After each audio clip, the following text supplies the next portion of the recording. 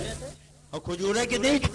فرماتے نکال نکال کے کھایا, پھر سب کے پیٹ بھر گئے. پھر آقا نے ہاتھ ہٹایا تو دیکھا ساتھ کے ساتھوں موجود ہیں. یہ کہانی نہیں, قصہ نہیں, حدیث سنا رہا ہوں. اسی طرح آقا روز کھلاتے رہے, اور روایتوں میں آیا ہوا ہے کہ سب سیلاب آسودہ ہوتے رہے. اور جب مدینہ قریب آیا تو سرکار نے ایک بچے کو بلایا, وہ ساتوں کھجوریں دے دی, وہ مسکرا کے کھاتا چلا گیا. آقا فرماتے بلال مجھے شرم آتی ہے, ورنہ انسان کھجوروں کو مدینہ لے جاتا اور پورے مدینے والوں کو کھجوروں میں آسودہ کر دے گا. تم کہتے ہو رسول کے چاہنے سے کچھ نہیں ہوتا, اور میرے اعلیٰ حضرت کیا کہتے ہیں؟ مالک کونین ہیں جو تعصب ہوتے نہیں, اور تو جہاں کی نعمتیں ہیں ان کے خالی ہاتھ میں ہاتھ جسم تو اٹھا غنی کر دیا. مجھے بڑے سماحت پہ لاکھوں سلام. لبے موتی یہ ہے قاسم, اس کا کھلاتے یہ ہے, اور ٹھنڈا ٹھنڈا میٹھا میٹھا پیتے ہم پلاتے یہ ہے. کون دیتا ہے دینے کو وہ چاہیے, دینے والا ہے سچا ہمارا نبی. اور سرکار مفتی اعظم کہتے ہیں یا رسول اللہ, کھاتے ہیں تیرے در کا, پیتے ہیں تیرے در کا, پانی ہے تیرا پانی, دانا ہے تیرا دانا. تو بولو رسول کے چاہنے سے ہوتا کہ نہیں ہوتا؟ مگر یہ وہابی جنہوں نے انگریز کے بارے میں لکھا مالک بھی ہے, انگریز مختار بھی ہے, انگریز سرکار بھی ہے, اور انگریز جو چاہے وہ کرے, اور نبی کے بارے میں لکھا نبی مالک بھی نہیں, نبی مختار بھی نہیں, اور نبی کے چاہنے سے کچھ نہیں ہوتا. اللہ تعالیٰ ایسے گندے عقیدے والے لوگوں سے ہمیں دور رہنے کی توفیق عطا فرمائے. حضرات فرمائشیں بہت تھی, میں بیان بھی کچھ اور کرنا چاہتا تھا مگر وقت بہت ہو چکا ہے, اور کل بھی انشاءاللہ تعالیٰ دھولیا میں تقریر ہوگی. آپ اگر وہاں تشریف لائیں گے تو آج جو کچھ بیان ہو چکا ہے اس کے علاوہ اور بہت کچھ بیان ہوگا, اور ان کی کتابوں کی وہ عبارتیں میں آپ کو سناؤں گا جسے سننے کے بعد رونگٹے کھڑے ہو جائیں گے, اور دن دوپہر کے سورج کی طرح آپ پہچان لیں گے نبی کا وفادار کون ہے, نبی کا غدار کون ہے. کیا میں امید رکھوں کہ آپ دھولیا پہنچیں گے؟ نہیں پہنچیں گے. دیکھیے بابا نے پہلے ہی ہاتھ ہلا دیا. مجاہدین آزادی کا تذکرہ سننے آیا. ملک کی آزادی کے لیے آپ کے آباء و اجداد نے لہو کا ایک قطرہ بہا دیا, اور آپ اپنے نبی کی عظمت کا بیان سننے کے لیے وہ 21 روپے خرچ کر کے دھولیا تک نہیں جا سکتے. اللہ تعالیٰ آپ کو جذبہ جہاد عطا فرمائے. پھر انشاءاللہ اگر آپ دھولیا نہیں پہنچ سکتے تو دوبارہ اگر کبھی آنے کا موقع ملا تو اور بہت کچھ سناؤں گا. اللہ تعالیٰ کی بارگاہ میں دعا ہے کہ ہمیں حق بولنے, حق سننے, حق پر عمل کرنے کی توفیق عطا فرمائے. آمین. السلام علیکم.